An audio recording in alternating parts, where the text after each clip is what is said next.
Welcome to the Sci-Fi Center presents a very special Blade Runner watch party. Blade Runner 2049 watch party. Been meaning to do this one for quite a while, but we've had all the other ones done, so I had some time, so I figured I'd do it tonight. This is fast becoming my favorite movie, period, and I've seen a lot of movies, and given the amount of science fiction, horror, fantasy, and like mafia movies that I love, for this to be near the top or at the top says something. It is a superior movie to the original in every way. Not knocking the original because I was a card carrying cult member of that film, but it's just a much bigger, much larger, more expansive film.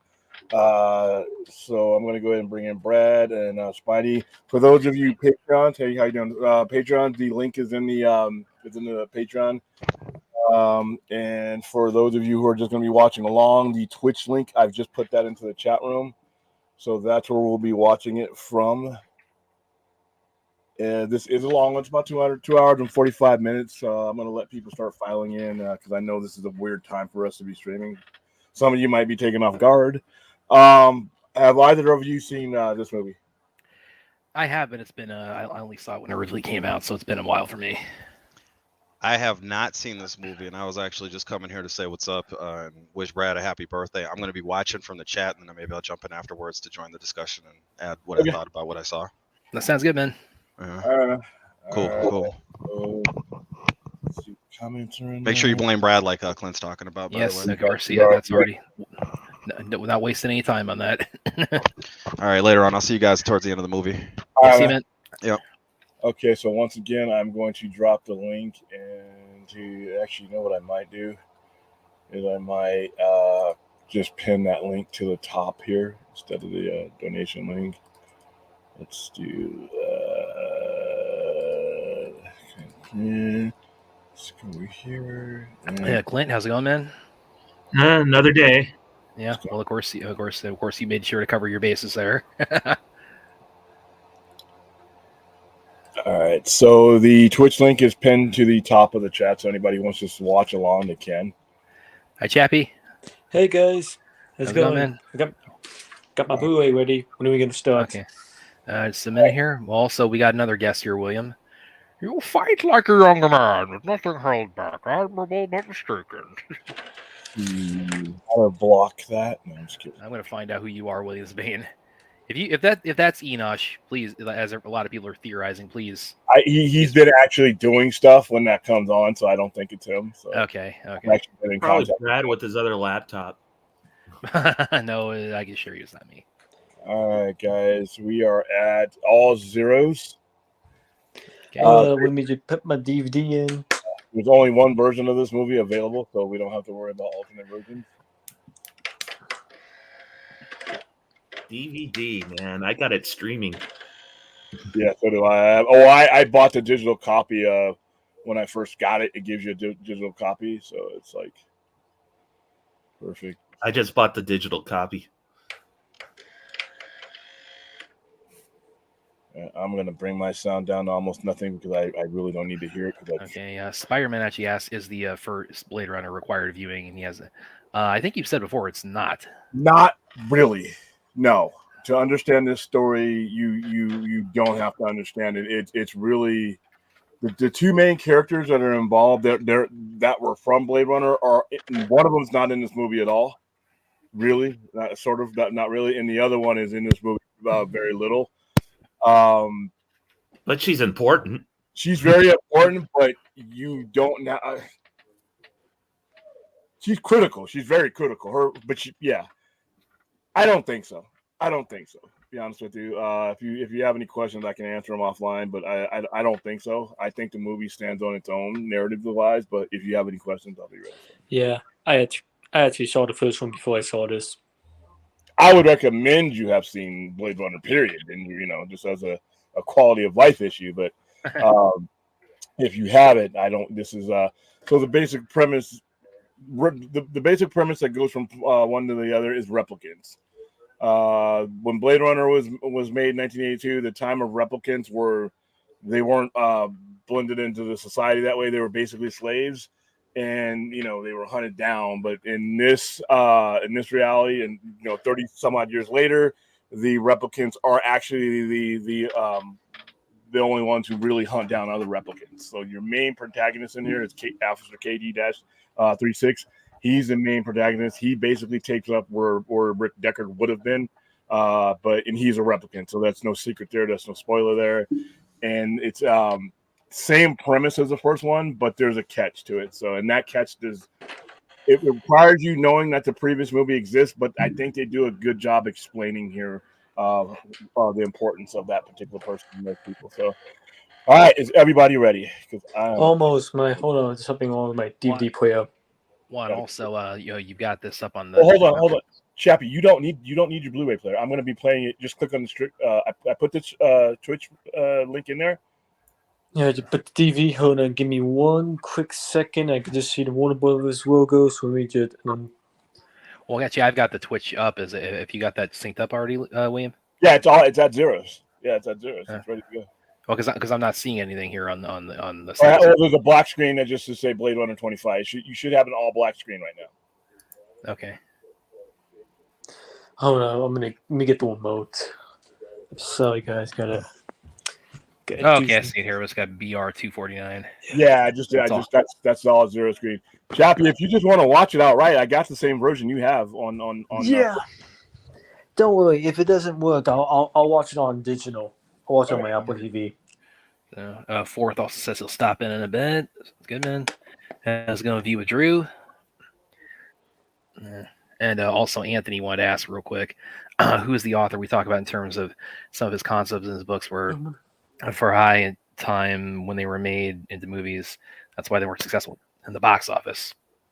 Well, Philip Dick. I mean, Philip K. Dick is probably the main, the main person I would bring up because obviously this movie, this movie's predecessor was not a box office success, but it ended up being one of the most legendary science fiction movies ever made. I mean, there's a lot of movies out there that were underappreciated, especially ones that were released in the 80s where there were just so many movies being released. Well, Philip K. Dick was the brilliant author for his time. Yeah, he died young too. He was only like 50. Yeah. He also, I think go ahead. Total Recall. I'm on the play button. Okay. I also was about to bring up the Adjustment Bureau. It was another one that was adapted. It was what's called the Adjustment Team, but it was called his short story, but it was adapted into the Adjustment Bureau. Yeah, wasn't that Minority Report? My favorite of his is actually the Total Recall. That's probably my favorite. Philip K. Dick.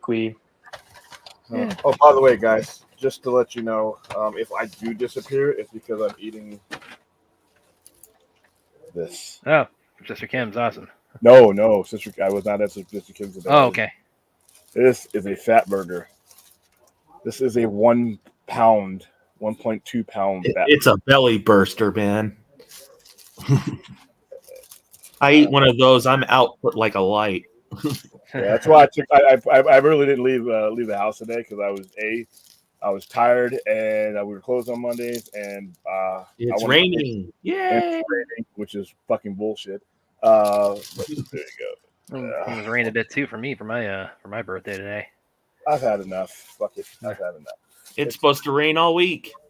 Yeah, which is because I prefer the remake because especially the director's cut because it's actually a more faithful version to the novel, the Total Recall novel. Because I've actually read the book.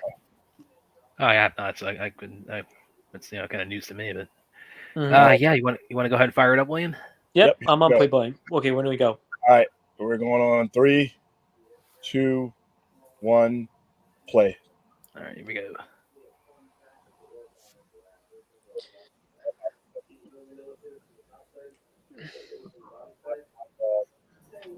Warner Brothers logo. There you go. Got it.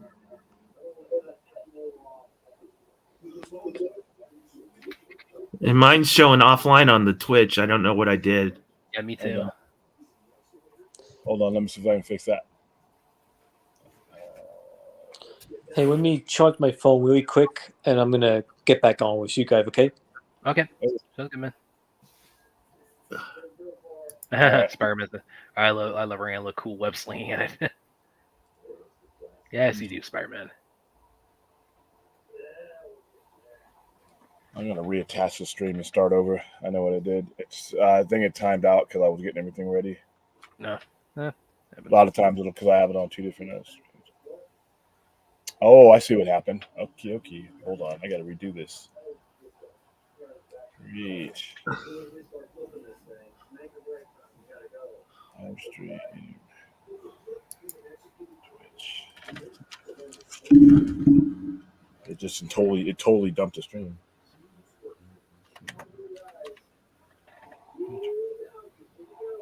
What's that in the background? Not me. Somebody saying yeehaw or something. My dad is deaf, Oh. so he blares the TV. I have the door shut in my room, and it still goes through it. Wow. Blade Runner 2049. All right. When I talk to him, if you didn't know any better, you'd think I'd be yelling at him. All right, we are at stream. We're gonna go live. If it gets too annoying, let me know. I'll log off. That way, I just want a duck to be on the screen. All right, you should be able to refresh your Twitch. Okay, yeah, it seems it's good now. Okay, Yep, so here we go. All right, on the count of 3, down to 3. 3, 2. Why am I doing that? It doesn't matter. Never mind. Yeah. Here, we're just hitting play right now. All right, here we go. There we go, everybody. Yeah, now we got the Warner Brothers logo. There we go. We're good.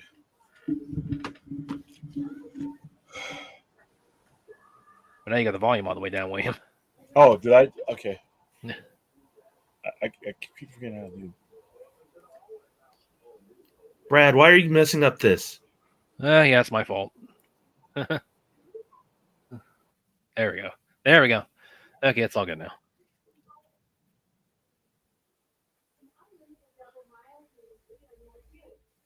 Make sure you guys have. I don't have headsets here, so make sure you guys have your headsets.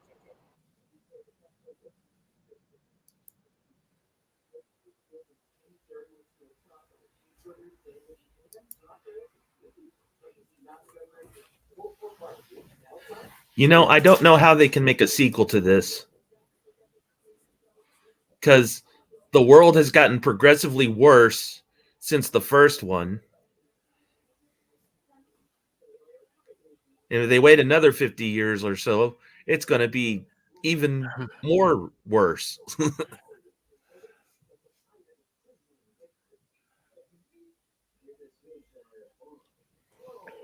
If you base it within the world that they live in, you could make a sequel because there's a lot of things that happened in Blade Runner in between the original movie and now that don't line up with how our society has ended up, becoming. So I think any sequels that they made, including the show, will be based within the world that already exists, not necessarily parallel to ours. No, I'm not talking about ours. I'm talking about theirs. Oh, there's a lot of really, really horrific, depressing shit you could tell. For next, about 30 years of depression stories. I mean, what they're eating for protein now in this world may not be in 50 years, That's true.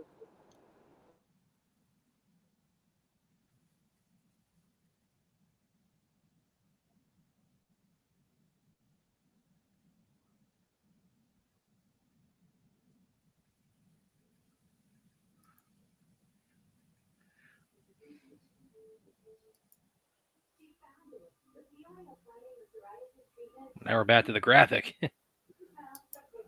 Something happened. That's my fault.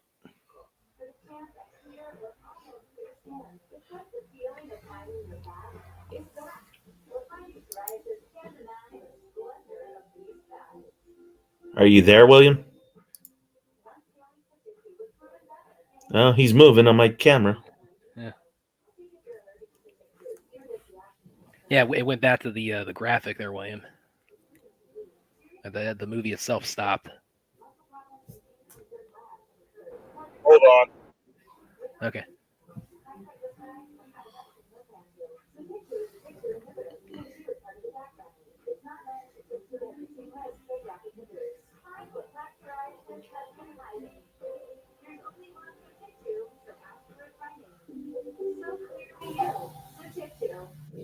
Okay, here we go again.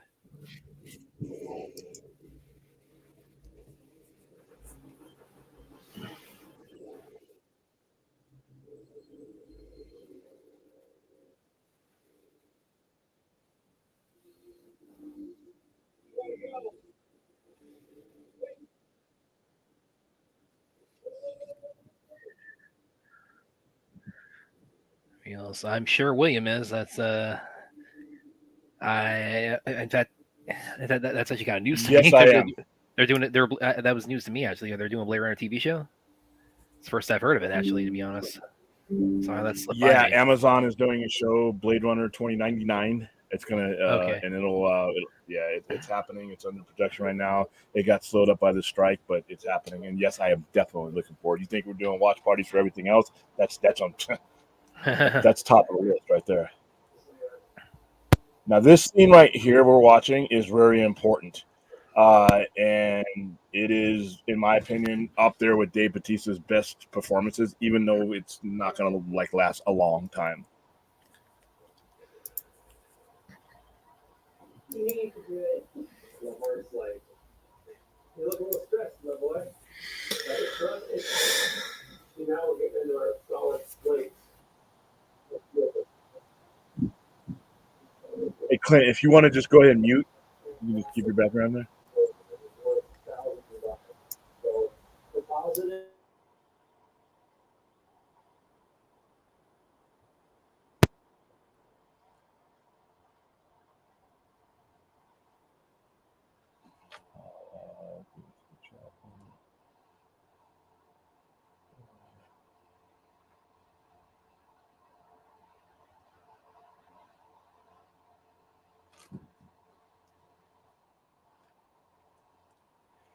Yeah, he has a little bit more depth in this one, even though he's not the main guy in the movie. He has a lot more depth to his character, and his character means a lot more in this movie than in the previous one.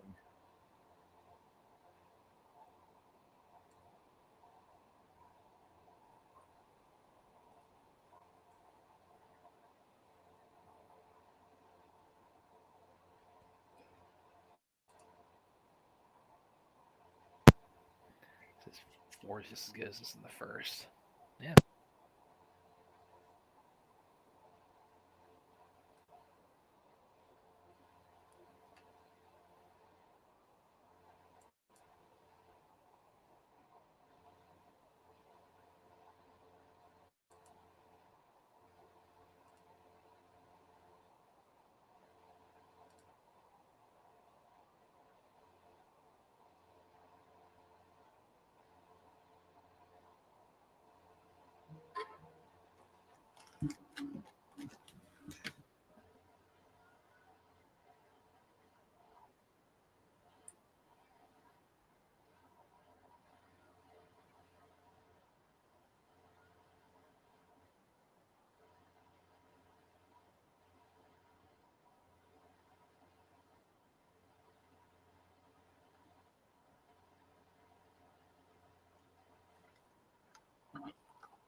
protein worms.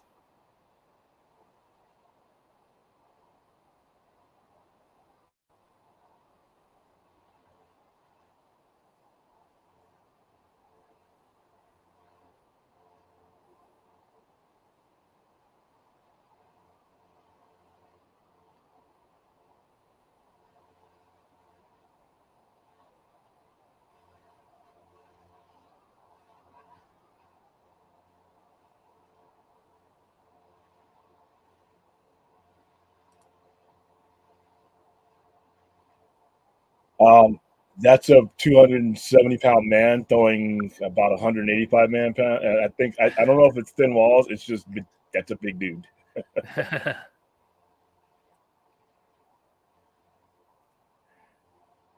I think I think maybe it's like they are kind of in a bit of a dilapidated building too, so that maybe helped it. But yeah.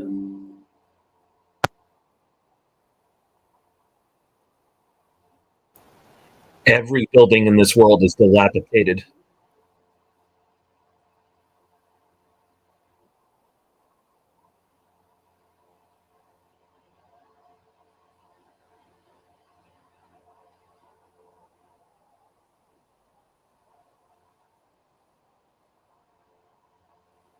Now, this moment that just happened is kind of important because it shapes him for the rest of the movie.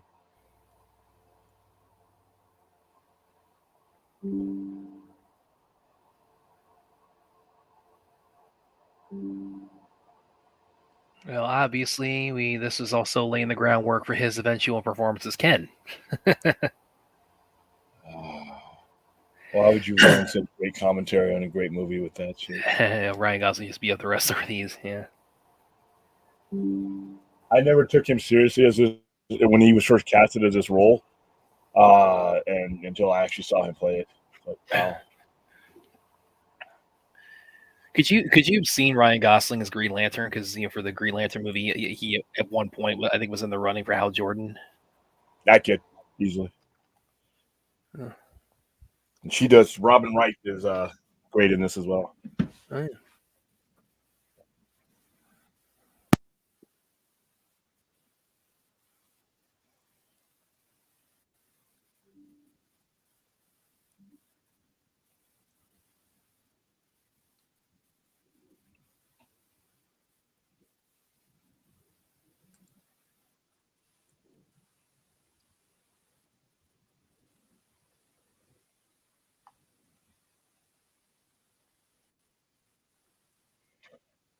He was much older. Batista's character wasn't in his prime, and Ryan Gosling actually has more strength than just a normal human. He was designed to go after replicants of all different shapes and sizes, so he's equipped with the strength to do so.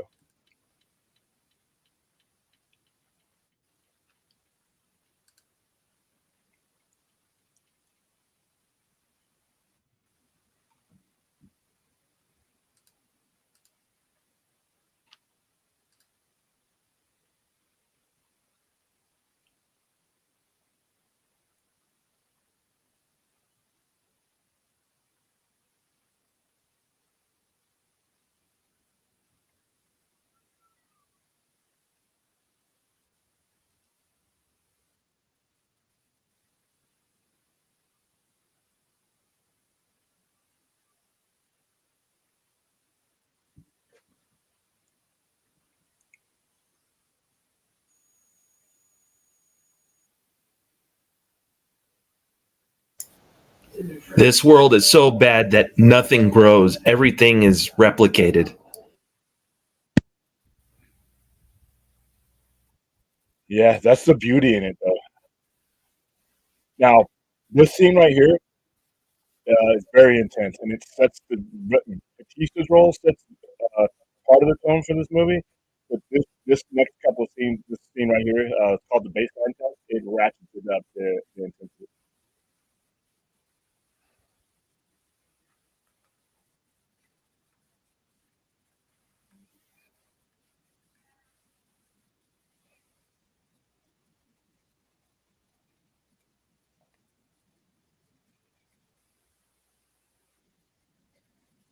There's people living down there. You believe that?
way they ratcheted up that winding sound all the way up to the end of the touch.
And it's probably done with polluted water.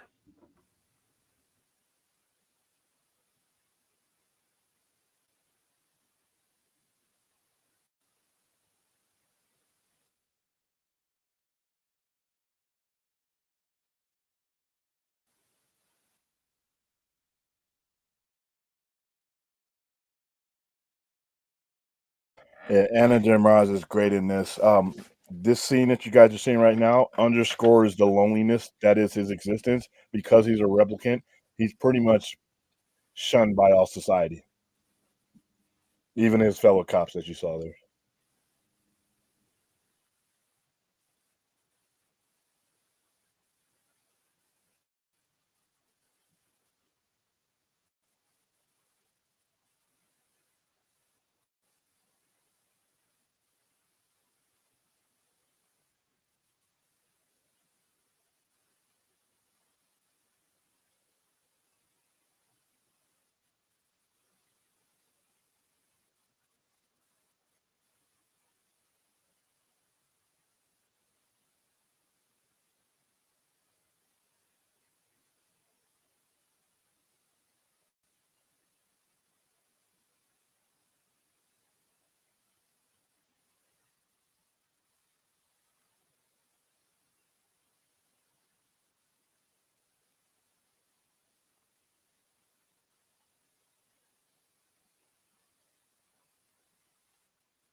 Yes, well, Wallace did take over Tyrell. He bought the remnants of it after the uprising.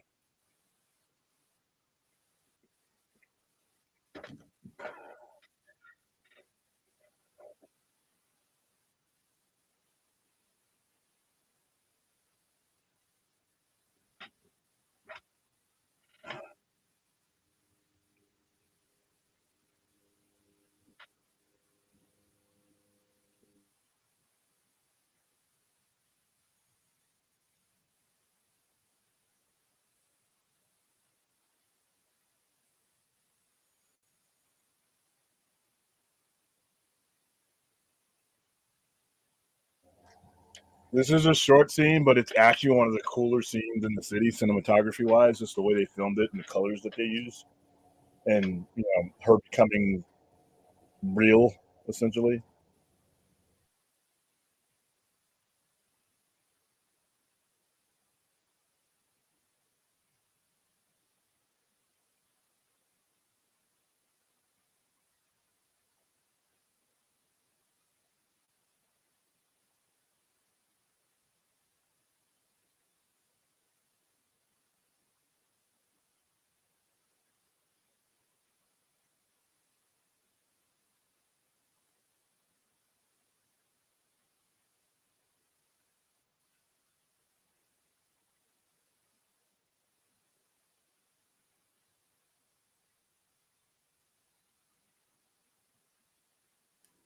Yeah, it's the only companionship he has. Yeah, because he's a replicant.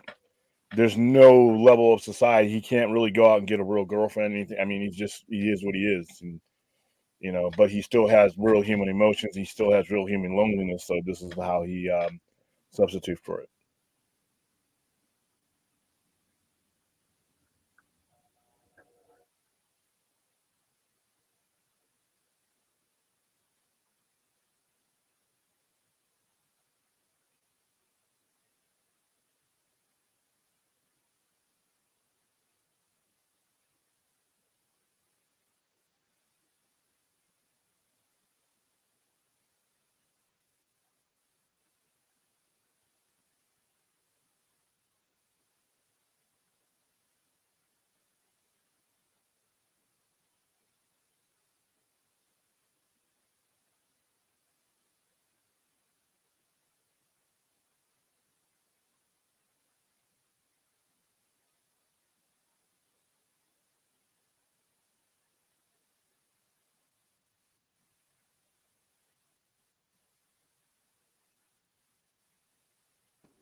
Now that's a cock block.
Yeah, there is because there's been issues with replicants in between.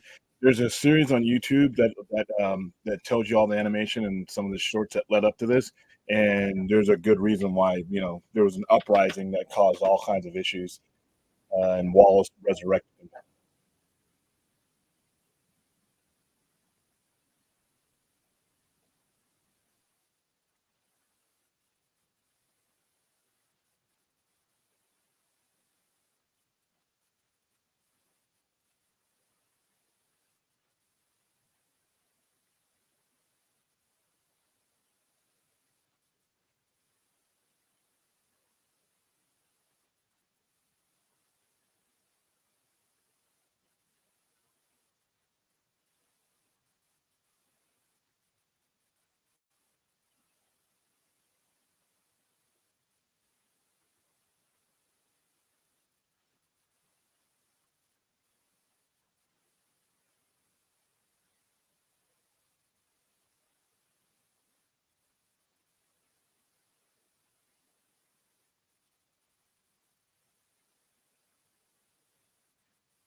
Trust me, I understand.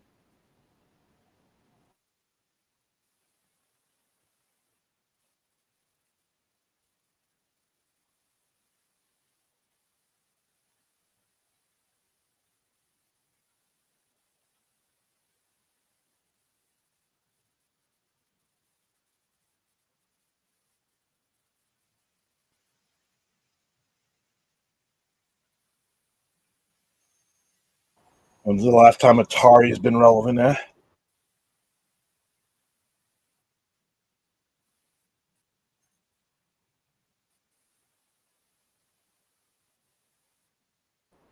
Now you just heard Batista's voice over again. That's what I mean. His presence, even though he's dead now, it resonates throughout the movie, even with him not being dead.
I just put what he's talking about, the little short that explains everything, into the chat if you guys want to check that out in your own time.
Um, it's on. I'm trying not to talk too much unless somebody actually asks a question for me. But it's probably going to get louder now. The chat. Hey guys. What's up? I always thought it was cool that they brought back Gaff right here. Hold on, I got it. What are you Say guys that talking again? about lately? No, basically we're just they're just laying the groundwork of the movie, the premise of the movie right now. And I'm only talking if anybody has questions for me or if I think there's something in there.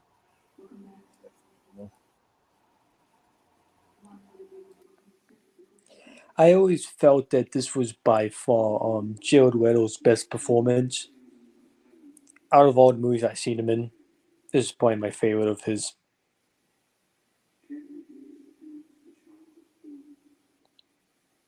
You mean Ryan Gosling? No, Jared Leto right here, Wall right here. Oh, Jared Leto. Okay, I couldn't hear you. All right.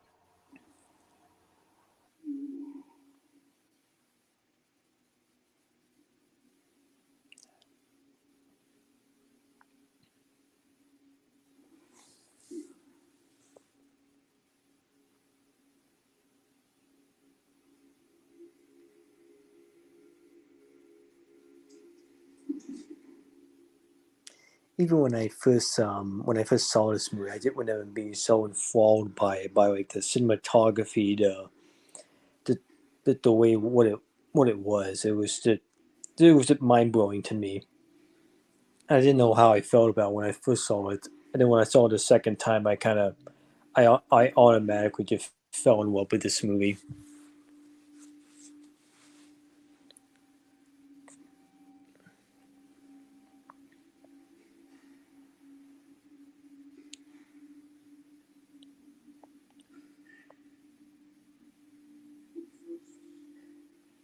Did you ever see the shorts before this movie? Because they actually did like 3 short films to give like each background of like 2 of the main characters Yes. before this I movie. put Blackout in there for you. It's the link I put in there right now. If you ever want to watch Blackout on your own, or if you want to watch right now, I'll put that one in there, and I'll put in the other 2 right now as well.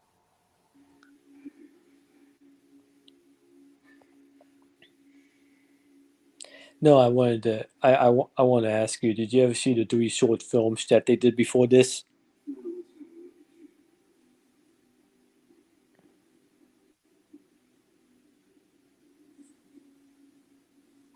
Yes, I did. That's what I was referring to. As a Yeah. matter of fact, I'm going to put all. There's a 24. They're 24 minutes in total. I'm going to put all 3 of them in here right now. So there you guys go.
This is another intense scene.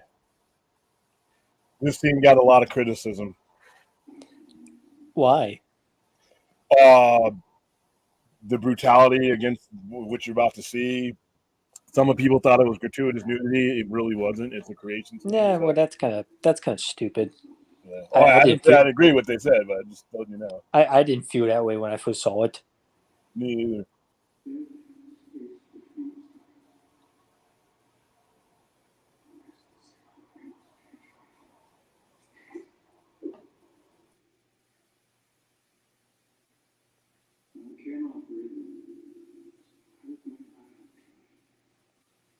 What was it like promoting this movie? Because I know it wasn't a big hit at the box office, sadly. It was still some of the best promotion I've ever done, mainly because I'm biased and I how I felt about the original. So when I got the chance to promote this one, I jumped at it. Yeah. And not only was I promoting this movie, but I was promoting the entire franchise. So in order to get you into Blade Runner 2049, I wanted to bring you into everything. So it was like a big college course for me to, because there's a lot of people who are not familiar with Blade Runner IP, and I was able to do that for them. So it was great. It was other than Kong versus Godzilla, this is probably one of the best times I've had promoting a movie.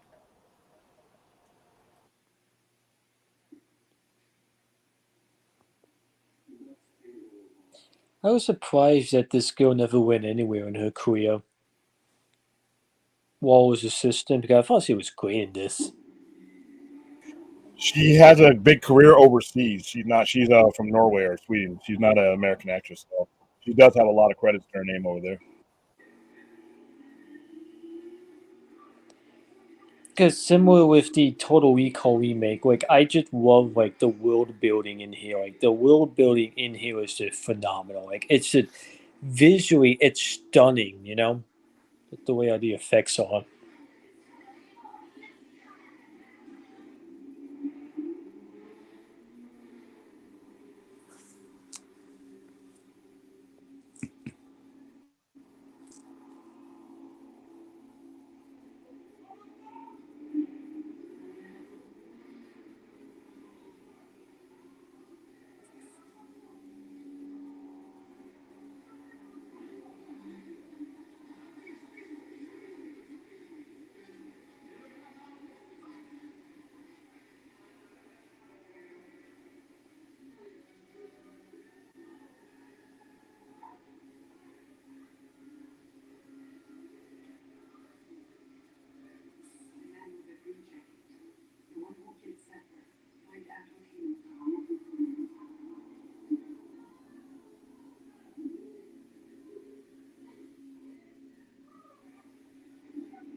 This was my first introduction to Mackenzie Davis, a great actress.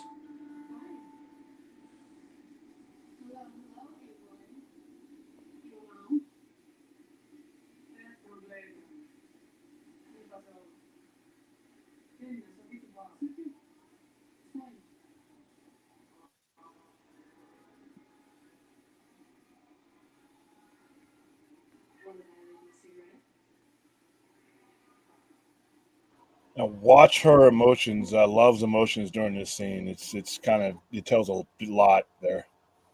Like I said, I mean, this and she did another movie called Always Shines. It's like an independent film. I mean, she's just a great actress.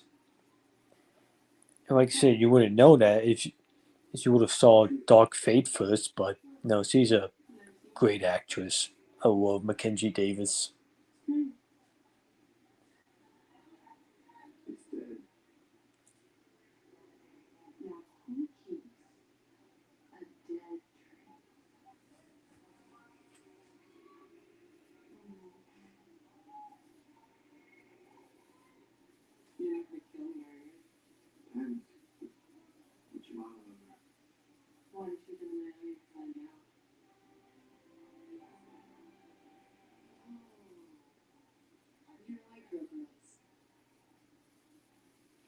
If the big bad wolf theme is supposed to mean something here, like what's that theme recurring throughout the whole movie?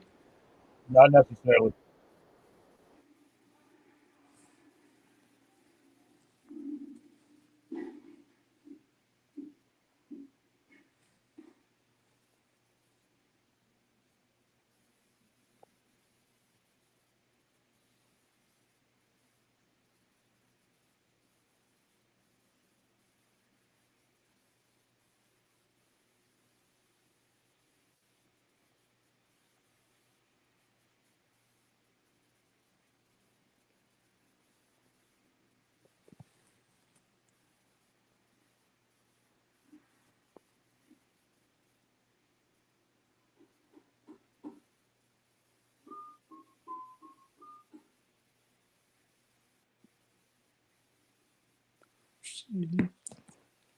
That's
What you see here is Ryan Gosling's character starting to realize that this guy was more than just a target, and it changes his character because he has some regret about what he's done as far as what the part of his job is, and the more he finds out, the more he feels about it.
What's up, Nicotina?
There are artificial atmospheric things, and when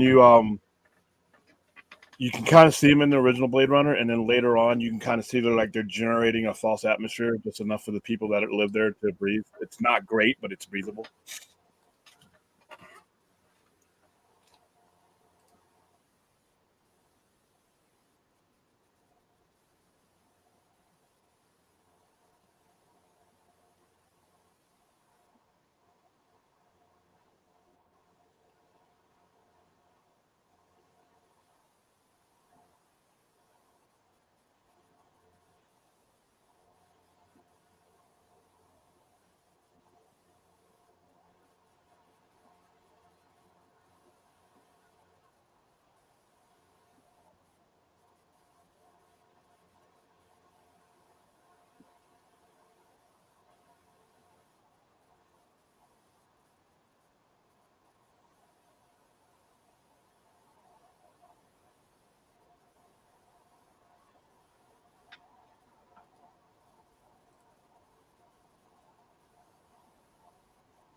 Fourth.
What's up, Daniel?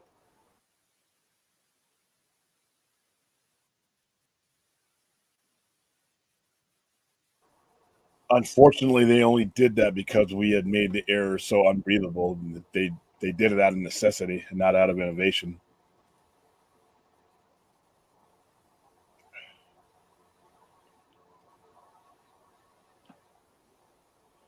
No, it's only on Amazon. Nope, not Netflix either. Hi, Larry.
Hey, Fourth, if you want to watch it, I have it pinned to the top of the chat. You can just go ahead and click on the Twitch link and watch it there.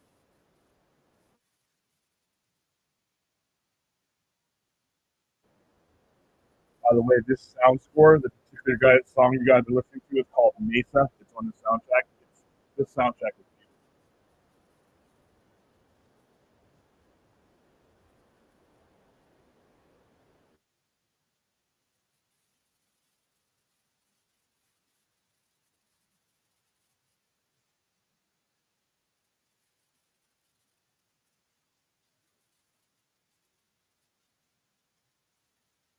We are right at an hour exactly for those of you who are coming in late.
In regards to the original Blade Runner, it's the international cut. You can get it when they came out with the suitcase. They came out with it. It's in there. But if you look up the international cut, that's the best edition of this movie.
Do you think the reason why he gets so depressed right here because he was so lonely his whole life?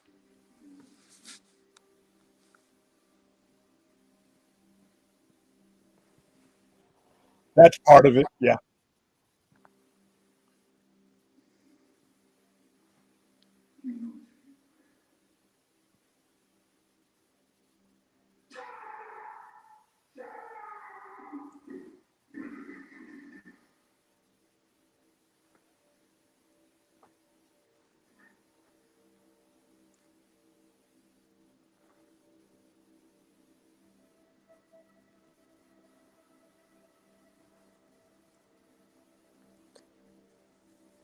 But did you think it was his son though when you first saw it, or no?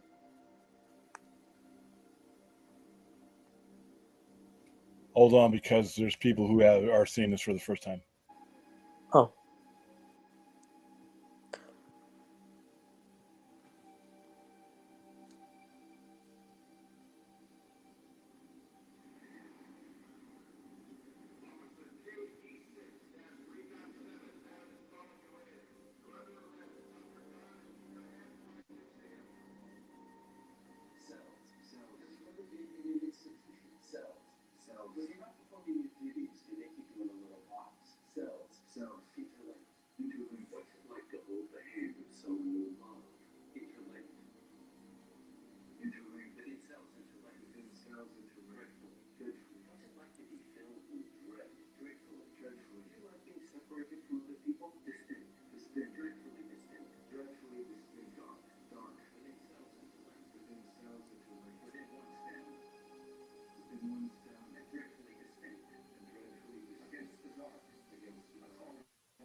You're not even close to baseline.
I love this score right here.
Yes, this is Zimmer. It's both Zimmer and Benjamin Wallfish. They both combined it. They both collaborate on the score. Yeah, it's both of them.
I just love this relationship between him and her.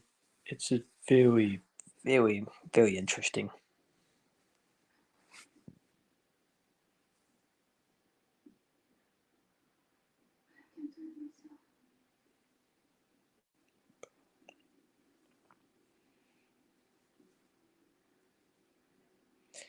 Plus, Andy Almus is great in the movie.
Welcome to Las Vegas. You mean this?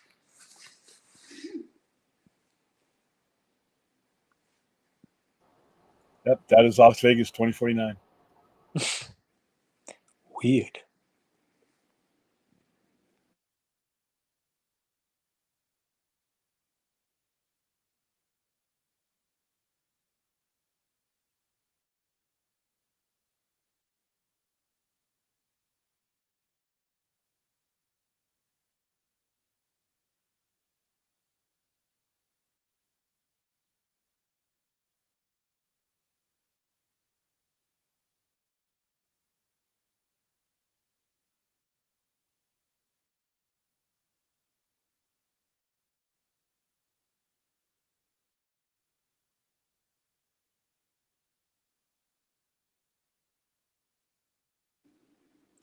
Roger Deakins did the cinematography, right?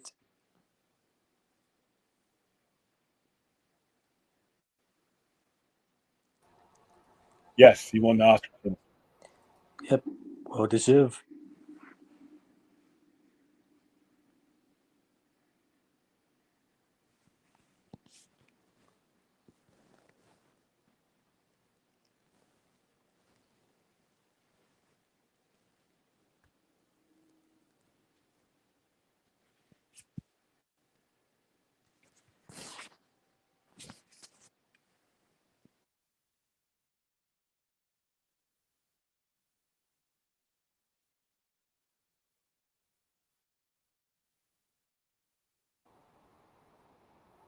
Yeah, pretty much my journey.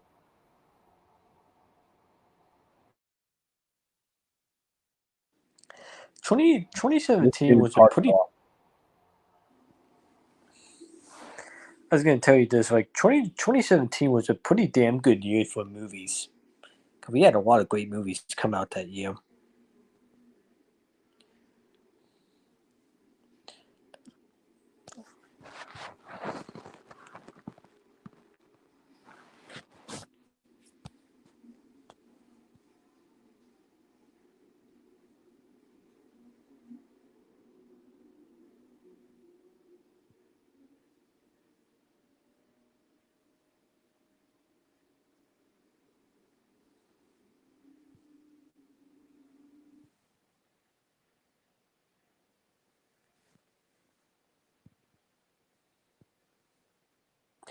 Could you have seen Ridley Scott doing this, or do you think that Denis Villeneuve was a better choice?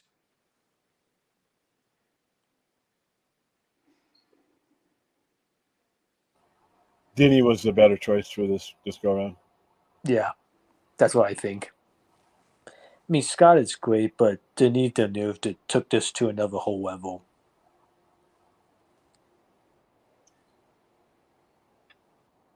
I don't know. I mean, Love was unpredictable. I don't think she realized that she was, how unhinged Love was to that level. Uh, you know,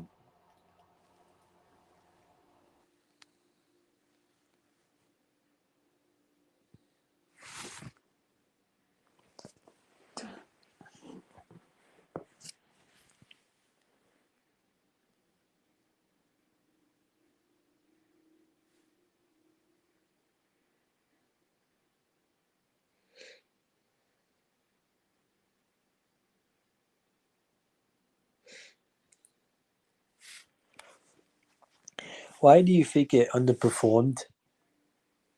It didn't do as well at the box office as it should have.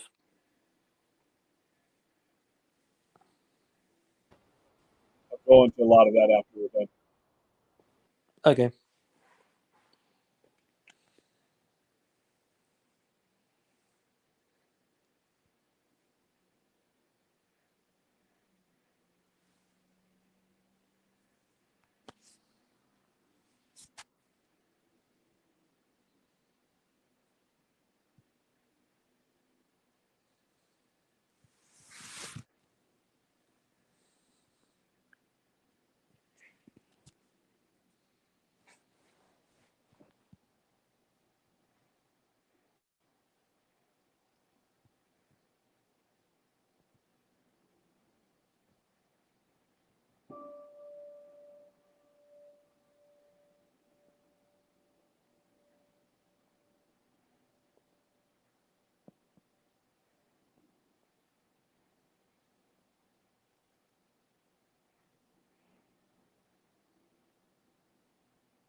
It's such a great character introduction to Deckard.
Yes, there was. There was a huge when he comes out with that with the weapon pointed after you hear his voice. It was a huge pop when I went.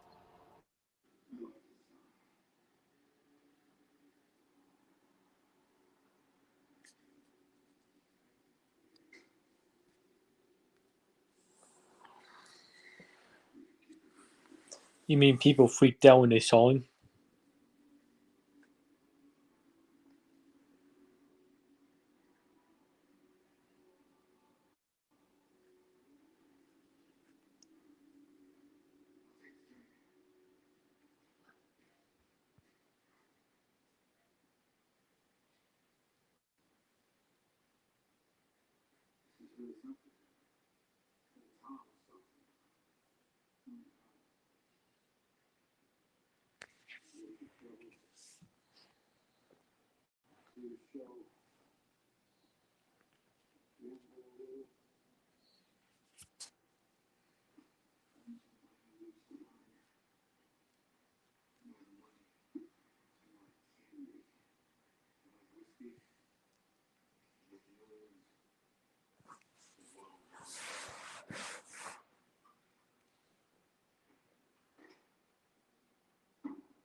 All for it.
Yeah, it's very sad right here.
What was the budget for this?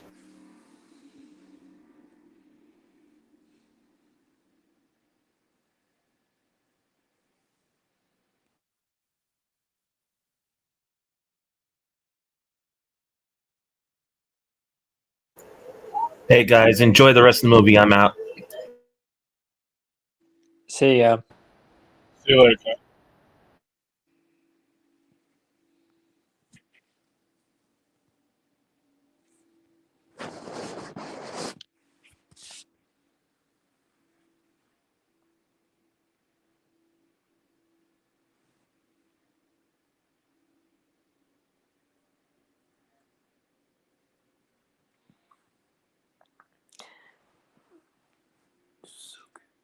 Yeah, Mackenzie Grace is she's so good in this.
Yeah, that was one of those moments that kind of struck me as well.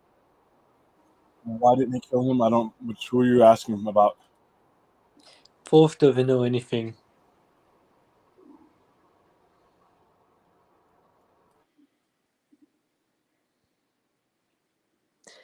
I mean, as far as for de-aging goes, this has got to be one of the best de-agings I've ever seen in any movie.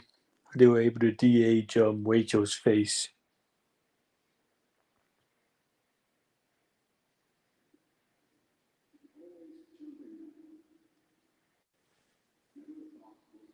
Remember, not everybody's seen all this.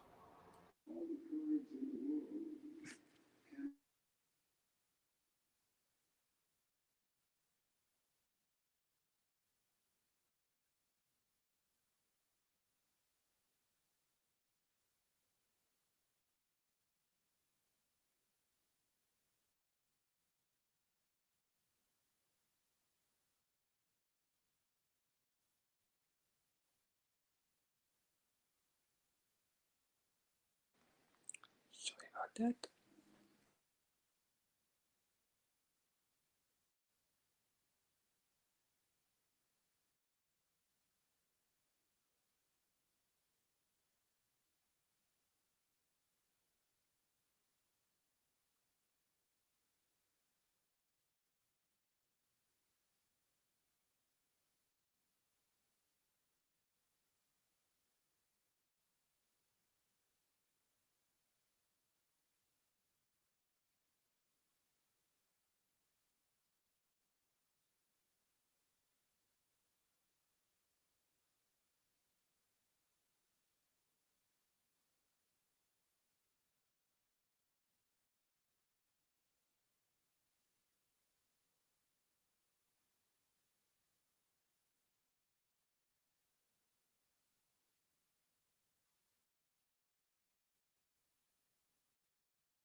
I'm not sure.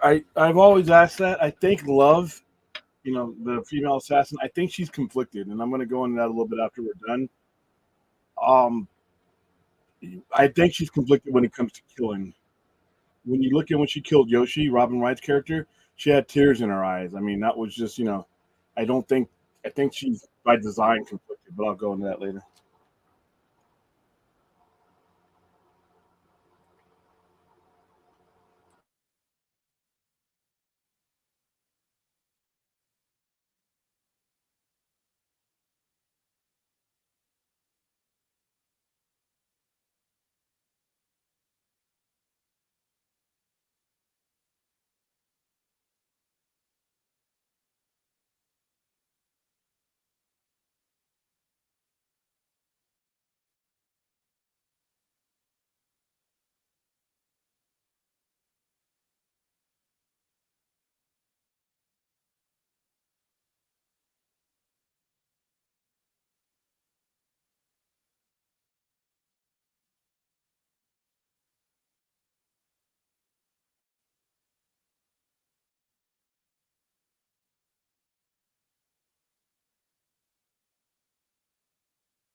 This and the Age of Adeline are probably my two favorite Harrison Ford performance in the last decade or so.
Okay.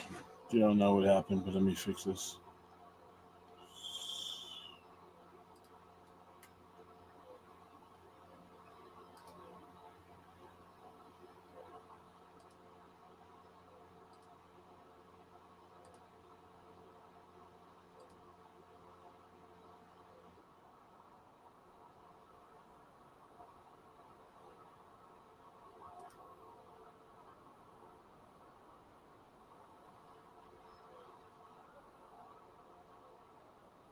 Okay, it's going in. It's going in.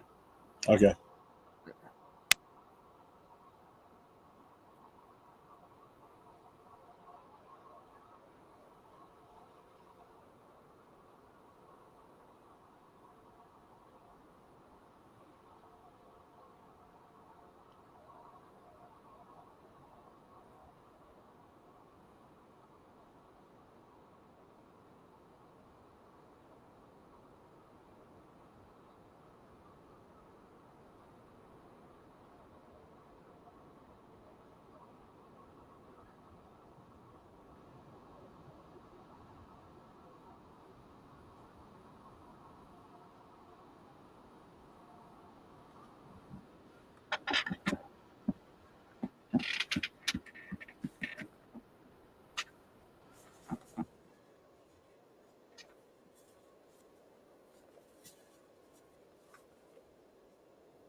Sorry about that. My phone just died on me, and I had to charge it again.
was phenomenal.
Yeah, her death got a pretty decent applause. But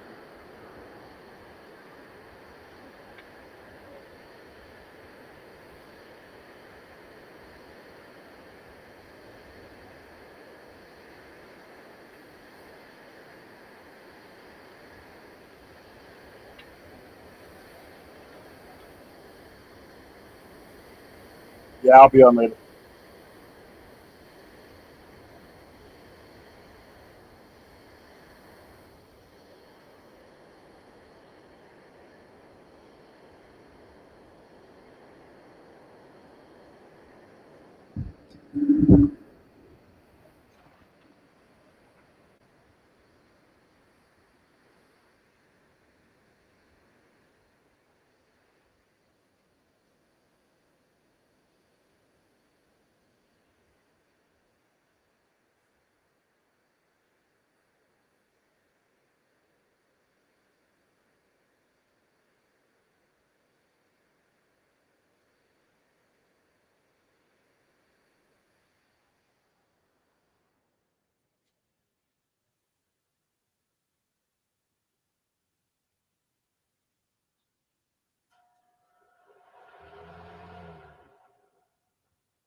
Yeah, this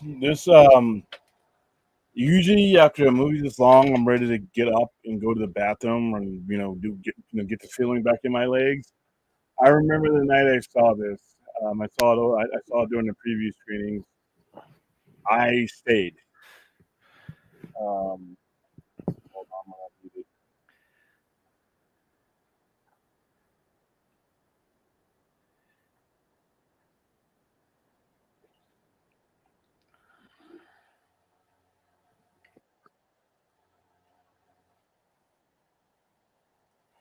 All right, so I'm gonna. That's all right. So that's the screening. I'm gonna go ahead and That's Blade Runner 2049, everybody.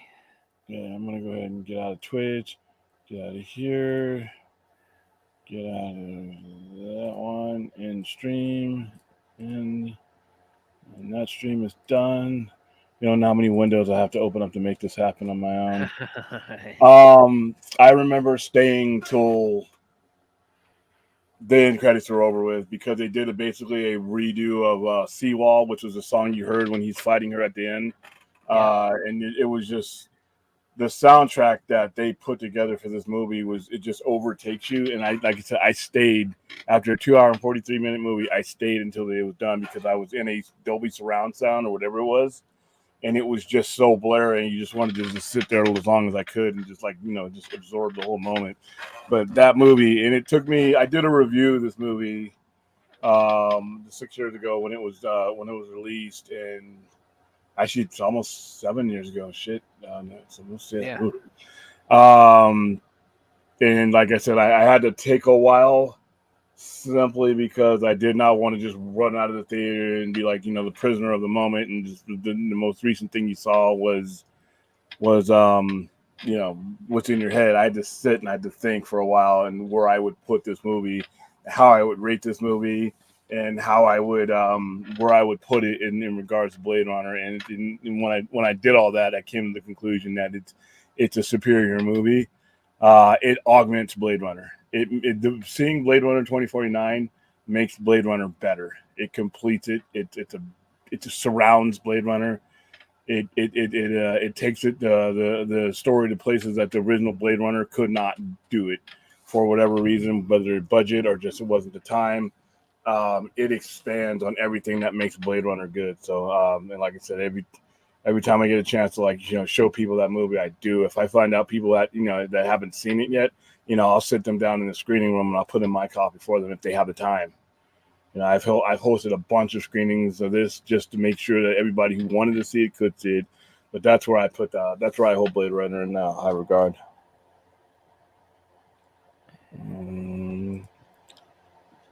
All right, so I'm gonna answer some questions here. We're gonna probably I'm gonna be back on in a couple hours, so we're probably gonna wrap this up here in like the next 5 or 10 minutes, just so that I can reset everything and finish eating my food. No, I was thinking about something.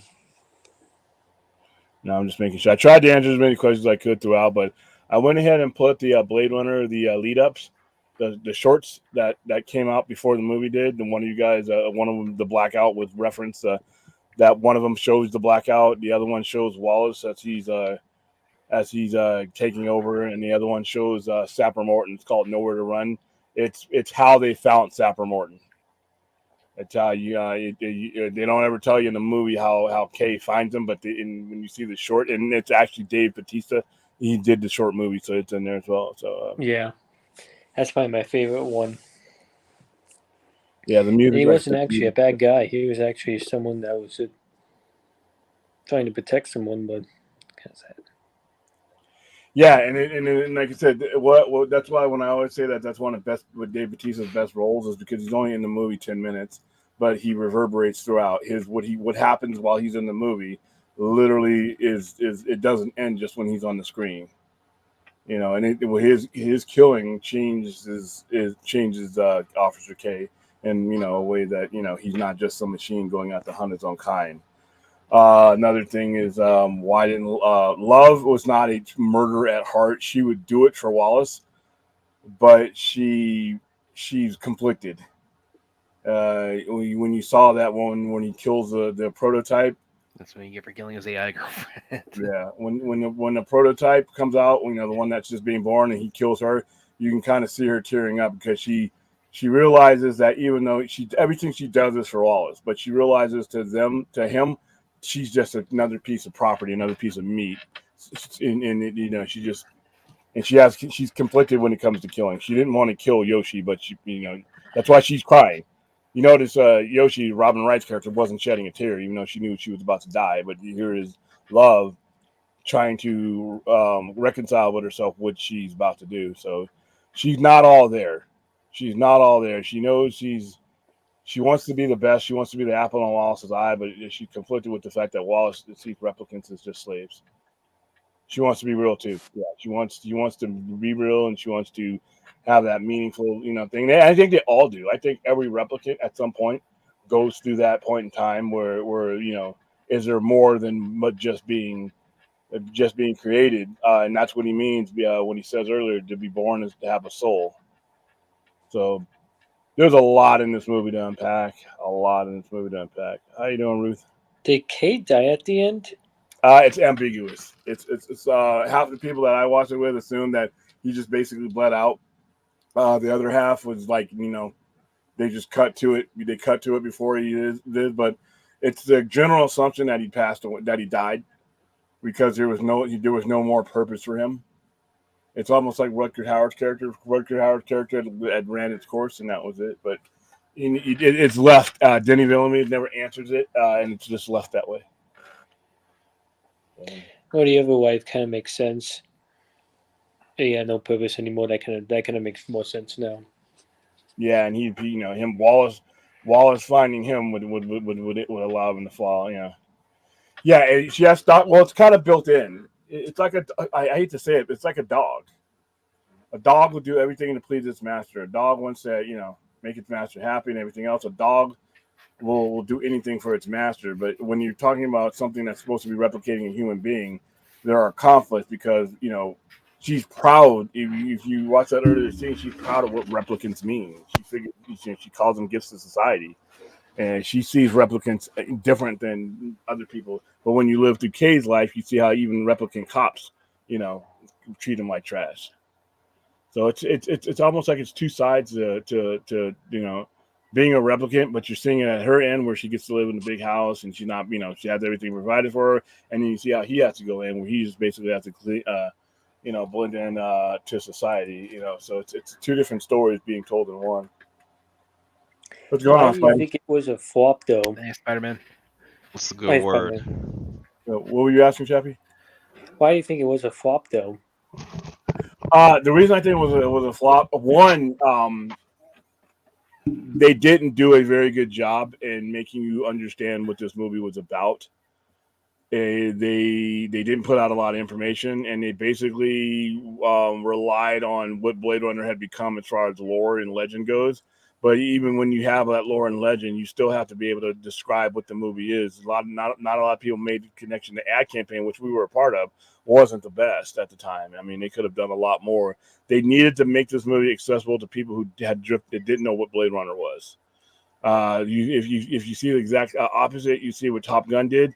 Top Gun didn't rely on the fact that you knew who Maverick was, and Top Gun was a legendary movie. They still put out what the premise of Top Gun was, and they made sure that you had a connection to that movie coming in.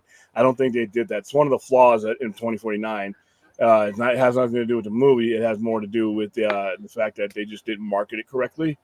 Also, the runtime. The runtime limited the kind of money you can make. And that in 2017 wasn't it was a different era as far as like how much screen time any particular movie got. When you're 2 hours and 43 minutes long, it limits your screen time. So when you limit your screen time, you limit your revenue.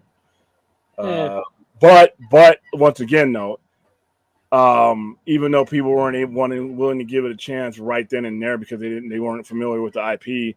Once it reached digital media, once it reached streaming, it sold 22 million. It made $22 million just in DVD sales alone. And then, like I said, it's one of the most viewed things. It was valuable enough for HBO Max to sell, to rent it out to Amazon, and that's where you can see it now. So it's still making money to this day. Sometimes movies like this just take time for for them to get the full attention of the viewer, and that's all.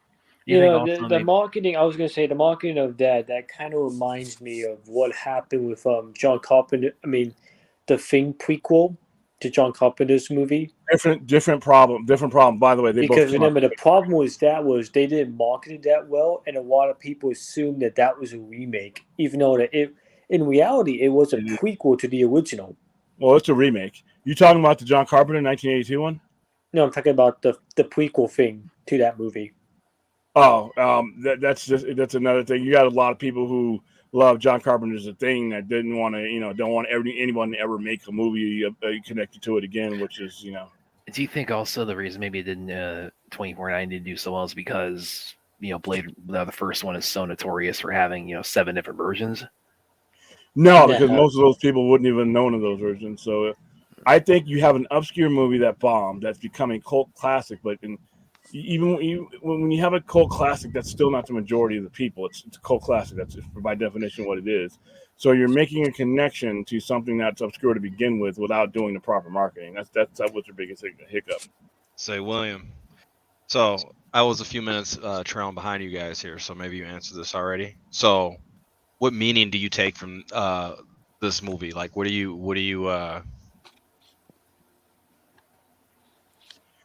This movie is what it means to be human is not necessarily being born in flesh and blood. The worst people in this movie are all humans. Mm-hmm. And the only people, even Love, the only people that had any sense of wonderment, exploration, and any value of being human were the replicants. Even Love was vicious, but it was because of her desire to be more than what she was. Kay he opened his mind up to even exploring this case that, to even go forth with it to the point where he superseded his initial programming was. And the same thing with with Joy. Joy was a hologram, and you're left to wonder, was she just telling Katie, that's Joe or whatever he wanted to, because that's what her programming was, and that's why they specifically showed you that scene when he's on his way to intercept those vehicles. They show you that scene with her just in her base form when she's walking around naked. And when she's saying you look like a good Joe, because that's the name, and he's left to wonder, was what he felt real with her, or was she just another program? What's real?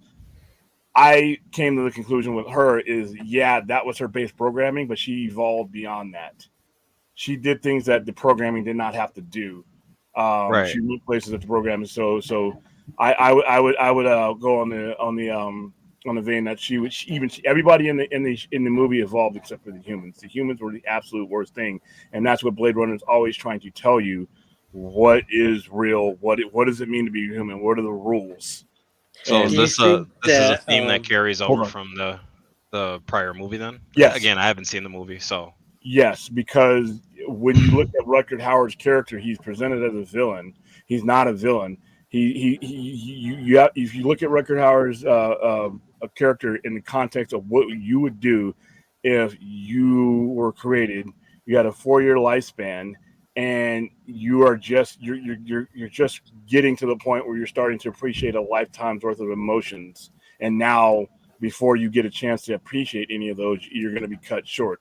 All you're going to want is more time, and that's what any base human would want, is more time and everything else. But once again, Blade Runner, the people in the movies, the humans in the movies are the absolute worst people. Gaff, Edward James Olmos character is an asshole. Captain Bryant's a racist. He's garbage. Everybody in these movies is garbage because as humans we've become complacent with the world around us. We've ruined the world around us. It's always been there. We've always had this. We've never had to explore anything like that. But these replicants, because they're created, they have to be. So you have two choices. You can look through watch these movies through the eyes of the human, or you can experience them through the eyes of the replicant. And if you do that, there's no villain. Love was a villain, but she was basically like a trained dog, but that was in conflict with her soul, which she had. She's, like I said, when she kills Yoshi, she's crying. She's justifying to herself why she has to kill her, because she's not the monster that she's programmed to be. So that's the unifying theme between both movies. And then the other question I would have is more in the temporal logistics. When we're looking at the movie, it's called Blade Runner 2049. Two-part question would be: what year does the first one take place? And then 2019. where does the split from real history happen? Because they're referencing Frank Sinatra and Elvis and what I assume is Vegas. So Where we were at in 2019 is where that split. 1982 is what that split. The movie takes place in 2019, but the original. There is no historical reference beyond that point because, like I said, this movie went along the trajectory of what the original movie did instead of lining itself up with like the normal history that we know and love. So you say the split of history is in the 80s? Yeah, basically, in not in them 2019 for us. Right. So they make the movie in the 80s or the late 70s, or I don't know when the movie came out. And movie so they came say out in 1982. So when the movie was made, they said this is when the split in history would have happened. This is our projected future, or the future that the story is going to be, and then correct. So whatever Genesis they started, like Atari hasn't been around as far as there's technology in the movie that we've progressed in, like as real life humans have progressed to a different way. We have phones, we have different. They did not. They progressed from whatever they had in the movie. They advanced upon that. They didn't say, oh, well, you know what? Mankind has these touch screens and all these phones right now, so that's what we'll put in radar. No. They went with the retrograde shit that they had in 1982 and 2019 then, and they just basically built on that. So everything you're seeing in Blade Runner has no historical relevance or reference from our world, just theirs from when you see them for the first time. It kind of reminds me of the show called Gotham 2039. You should check it out, dude. Okay. Cool. Yeah. Otherwise known as Batman Beyond, dude. Come on now. I got you, man. I was going to ask, do you guys think that the Amazon TV show is going to be about the rebellion of the replicants? I don't know. Dark Knight, no, we will be on at midnight. That's why I'm going to kind of wrap this up pretty soon. I don't know what I know the premises. The only thing I know about 2099 is it's literally 50 years after 2049. That's all I know. Oh, so there's another one coming out. There's a TV show coming out. I see. And it's done by Amazon, so you know it's going to look good. Okay. Do you think, would you want to see another Blade Runner, like a third one, or are you fine with a TV show? I'm fine with whatever I get because remember, I never thought I would get 2049. I mean, it was 30. How long was it in development? Yeah, how long was it in development? For about 20 years. And you could just never find the right story. You could never find the right company to do it. And Ridley Scott was doing other things. And then finally he handed it over, him and Hampton Pictures handed it over to someone else to do it. And that's where it kind of took off. But I will take more Blade Runner. I mean, and if you haven't, now that you all, everybody's watching this, if you've seen Blade Runner 2049, you really, really need to go watch Blade Runner Black Lotus. It is an awesome television series. But I don't like the animation style. That's one thing that kind of bugged me. Is it the 2D? I mean, it comes and goes, but it's good enough. I mean, especially when you look at the city, the way they once you watch Blade Runner movies, I don't like it. That's fine, but I think everybody who liked this movie should go see that. If they made a what's up? Never mind. I was gonna bring up Terminator Salvation somehow, but I'll let it go. No, we're actually talking about good movies today. Yeah, that's a good movie too. Movies. Listen, when we're watching a classic like this, don't try not to bring up he brought it up. Dude, Where's My Car and Howard the Duck. Well, so anyway, we were talking about The Room last night, and no. Hey, Brad. That shit. Were you you have seen this before, or was this all new to you? I'd seen it before, but it pretty much. You didn't say anything this whole stream. This was the most quiet streaming. We just got off of Fourth Tonus last time about Dead Air. This was I mean, William is much more the Blade Runner expert than I am, so I just kind of want to let and Chappie's also too, so I just kind of want to let them have the floor more so because it's the first time I had seen it and pretty much since it came out, so I feel like those guys gonna probably be the better commentators than I could. I'll give you a break on your birthday this one time. This one time. Okay. Next year on your birthday, no such break. Okay. All right, guys. Well, I'm going to wrap it up there. We can kind of continue the conversation in a couple of hours, but I am going to do a midnight show, so I want to go ahead and talk get ready. True Detective tonight, or we are going to talk about True Detective tonight. Okay. So, all right, guys. Right on. All right. Talk to you guys later. Hope you all enjoyed the movie. Later, everybody.